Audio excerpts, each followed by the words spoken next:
She sent a text before she died. It said, "If you hear I committed suicide, I did not." Weeks later, she was found dead from what was officially ruled a self-inflicted gunshot wound. That is where this story begins. Not with a theory, not with speculation, with a text message from a 34-year-old scientist who worked with the United States government, who held a security clearance, who was actively contributing to a project protecting Americans on public transit from biological and chemical attack, and who told someone she trusted that if the worst happened, she did not do it to herself. Tonight, the Federal Bureau of Investigation has entered an investigation into the deaths and disappearances of at least 11 United States scientists. These are not researchers in obscure corners of academia. They are scientists who held high-level or top-level security clearances. They worked at some of the most sensitive research facilities in the country: the Air Force Research Laboratory, Los Alamos National Laboratory, NASA facilities, and other defense-connected research environments. Several of them are connected through a single figure, General William Neil McCaslin, who oversaw funding for 80% of the United States military's special access programs, the most tightly held classified research in the American defense apparatus. General McCaslin himself has now disappeared. He left his home without his cell phone, without his smartwatch, without his prescription glasses, without his keys. He took only a firearm and a pair of hiking boots. Within the hour his wife left for a hair appointment, he was gone. His wife's statement to emergency responders was not that he seemed suicidal. She said, "I do not think he wants to be found. I think he plans not to be found." The pattern across these 11 cases is difficult to explain as coincidence. The majority of those who have gone missing left behind their phones, their identification, their keys, everything that would trace them, and everything that a person who intended to return would never leave behind. Several were found dead. 2 were found submerged in bodies of water. 1 burned in a fiery crash involving a Tesla that, according to investigators, had been parked at an airport for 4 hours before the crash. 1 died of a reported self-inflicted gunshot wound after explicitly telling multiple people she would not do that. Congress has pushed this investigation into federal hands. The FBI has entered without waiting to be invited by local law enforcement, which is a significant departure from its standard protocol, and the White House has been briefed. This is not a collection of unrelated tragedies. This is a pattern, and tonight this report follows every thread of it. Understanding the scope of what these scientists were working on is essential to understanding why their deaths and disappearances matter beyond the individual tragedies they represent. Amy Eskridge was 34 years old when she died. She held a security clearance and had been working directly with the Department of Homeland Security on a project designed to protect public transit systems across the continental United States from biological, chemical, and radiological attack. That is not the work of someone whose judgment was compromised by mental illness. That is the work of someone whose cognitive stability had been evaluated and certified by the federal government as sufficient to be trusted with sensitive national security projects. She was also independently conducting advanced research into anti-gravity jet propulsion, a technology she was exploring with her father, Dr. Eskridge, through a research institute they founded together. Involves a form of propulsion that operates outside the conventional framework of how aircraft work. Conventional aircraft, whether commercial planes, helicopters, or rockets, function within the physical constraints of known gravitational dynamics. Anti-gravity propulsion, the technology Eskridge was developing, would allow an aircraft to move in any direction at rapid speeds, unconstrained by the limitations that govern every aircraft currently in service. The type of craft she had focused on, known as a TR-3B, is triangular in form and has been reported in connection with UAP sightings by credible witnesses, including decorated military personnel. What someone with Eskridge's knowledge represented, to any entity that understood the value of what she was building, was a potentially transformative military and commercial advantage. The technology she was developing, if completed and implemented, would represent a shift in aerospace capability equivalent to the introduction of jet propulsion in the mid-20th century. For that reason, what she knew had value to competitors, to adversaries, and to private entities with interests in controlling the direction of aerospace technology development. Before her death, she told a former British intelligence officer named Frank Milburn, with whom she had been in contact for over a year, that she had been subjected to sustained harassment, vehicle surveillance outside her home, hacking of her computers and phones so persistent that she performed complete reinstalls of her systems every other day. Physical attacks, using what she and witnesses identified as directed energy weapons, specifically focused microwave energy that can penetrate walls and windows and that affects the body in ways consistent with what has been described in congressional testimony about Havana syndrome-adjacent attacks. The injuries on her hands, documented photographically, were assessed by a physician as consistent with microwave energy exposure. She photographically documented those injuries. She had co-workers present who witnessed the directed energy attack and are on record identifying what was happening. She had communications spanning a year in which she documented the escalating campaign against her, and then she died. Monica Hentetso-Reza was working at the Air Force Research Laboratory on an advanced alloy called Manderley, a metal engineered for extreme heat resistance for use on rocket systems. She disappeared during a hike in the Alamos National Forest. She was with a friend who was slightly ahead of her on the trail.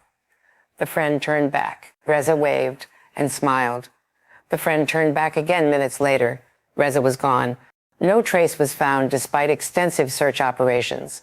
Melissa Casillas was an administrator at both Los Alamos National Laboratory and the Air Force Research Laboratory.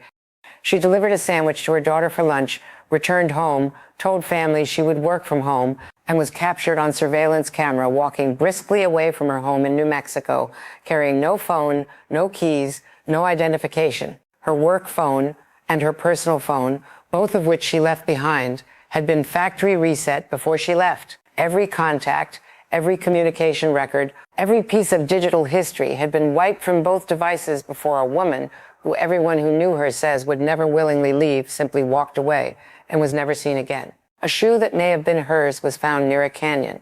Cadaver dogs found nothing. She was gone. Stephen Garcia was a government contractor who built components for nuclear weapons connected to the Air Force Research Laboratory. He went for a walk and did not come back. He left behind his phone, his identification, his watch. Joshua LeBlanc was 29 years old. He was a nuclear scientist at NASA working on nuclear propulsion in Huntsville, Alabama. He was reported missing at approximately 4:30 in the morning. His wallet, keys, and phone were at home. He was gone. Huntsville police searched for him throughout the day. At 2:45 that afternoon, his Tesla was involved in a fiery crash. The crash was severe enough that his body was unidentifiable for 3 days. When investigators accessed the Tesla Sentry system, they found that the vehicle had been parked at the Huntsville airport for 4 hours the morning he was reported missing.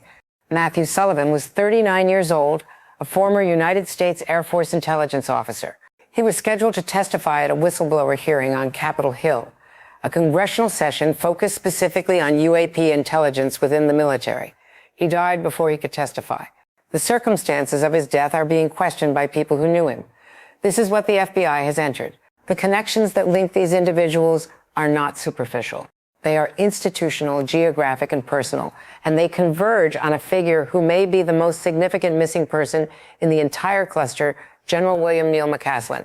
General McCaslin's position within the United States defense apparatus was extraordinary. He oversaw funding for 80% of the military's special access programs. These are not the routine classified operations that Defense Department employees encounter. These are the programs so sensitive that access to them requires clearances beyond top secret, granted through processes that involve individual vetting at the highest level. The funding structures for these programs, the research being conducted under them, the personnel involved in them, General McCaslin held operational knowledge of all of it. His specific connection to Wright-Patterson Air Force Base in Ohio is significant. Wright-Patterson has a documented history in the context of advanced materials research and is named repeatedly in congressional testimony regarding UAP-connected research programs. The materials science work that Monica Reza was conducting, research into memory metal, a material whose properties have been connected in expert testimony to material recovered from a crash at Roswell, New Mexico in 1947, was being funded and overseen in part through the Air Force Research Laboratory that McCaslin commanded. Melissa Casillas worked at both Los Alamos National Laboratory and the Air Force Research Laboratory, both institutions within McCaslin's sphere of operational influence. Monica Reza received her funding from the Air Force Research Laboratory. Stephen Garcia's contractor worked for nuclear weapon components connected to the same laboratory. The convergence of multiple missing or dead scientists under the umbrella of a single commanding officer who himself then disappears is not the signature of random tragedy. It is the signature of something systemic. McCaslin's disappearance carries its own set of unusual characteristics. He left without any of the items a person normally requires to navigate their daily life. No cell phone, no smartwatch, no glasses, no keys. He took a firearm. He was wearing hiking boots. His wife's statement was pointed and specific. She did not describe a man she feared was going to harm himself. She described a man who she believed was deliberately choosing not to be found. The distinction matters. It suggests not that McCaslin was in danger, but that he was in motion, and that he had made a decision about whether to be findable. Whether that decision was made freely or under duress is the question that the FBI is now positioned to investigate. The pattern of individuals leaving behind everything that identifies them before disappearing is the thread that former investigators and analysts have found most difficult to explain as coincidence. A person who forgets their phone is possible. A person who has a medical or emotional crisis and wanders away without their identification is not unknown in missing persons cases. But a pattern of individuals across multiple states, multiple institutions, multiple areas of classified research, all disappearing by walking away without identification, all connected to the same research infrastructure, connected to the same commanding general, connected through the same sequence of behaviors before vanishing. That pattern is not explained by individual circumstance.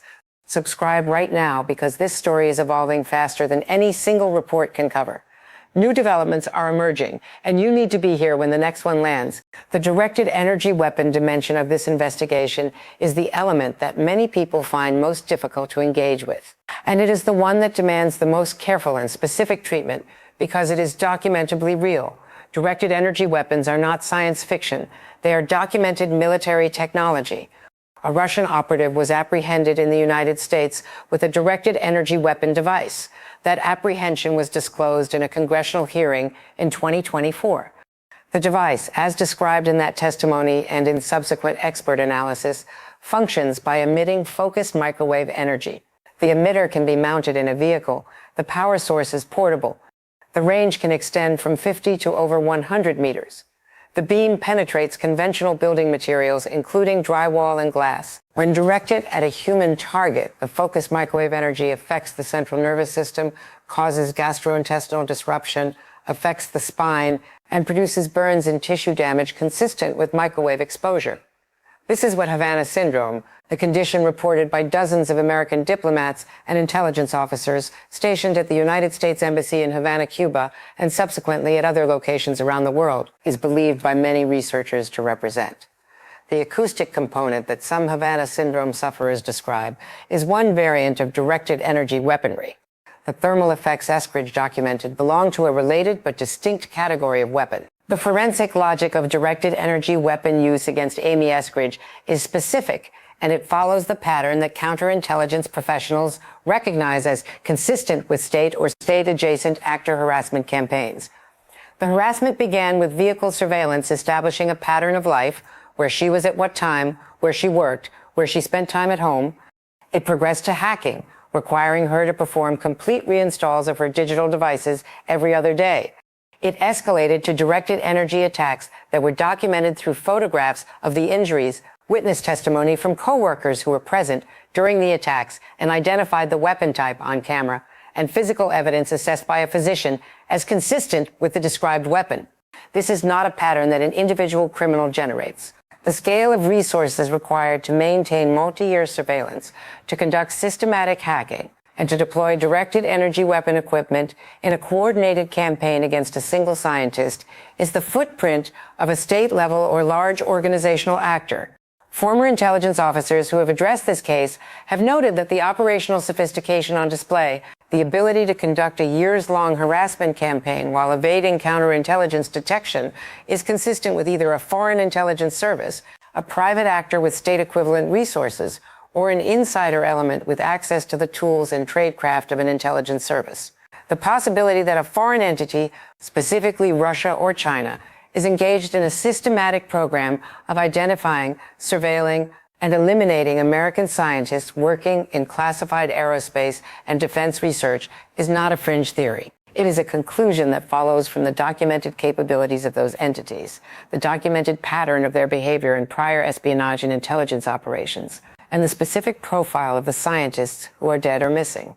Russia's intelligence services have a documented history of using non-traditional methods against individuals whose knowledge or activities are seen as threatening to Russian strategic interests.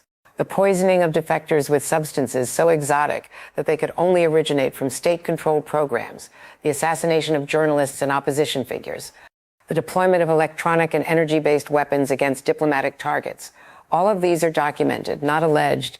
All of them are the kind of operation that would, in a different context, produce the same pattern visible in the cases of the missing and dead American scientists. China's intelligence apparatus has likewise demonstrated the capacity and the willingness to conduct systematic operations against American research targets, including through academic and commercial espionage programs, through the targeting of technology transfer, and through the cultivation of assets within American research institutions. The possibility that either or both of these state actors have been running a systematic operation against American aerospace and defense researchers, identifying the ones with the most valuable knowledge and either extracting or eliminating them, is exactly the scenario that the FBI's entry into this investigation is designed to assess. What the FBI's unusual decision to enter this investigation without being invited by local law enforcement tells us about how seriously it is being taken at an institutional level cannot be overstated. The FBI's standard protocol in cases involving deaths and disappearances is to wait for local law enforcement to request federal assistance before becoming involved. This is not bureaucratic caution. It is a constitutional principle about primary jurisdiction. Local authorities handle local crimes. Federal authorities assist when jurisdiction or resources require it. The FBI entering a case on its own initiative is the exercise of a determination that the matter directly implicates federal jurisdiction, which in cases of this type means national security.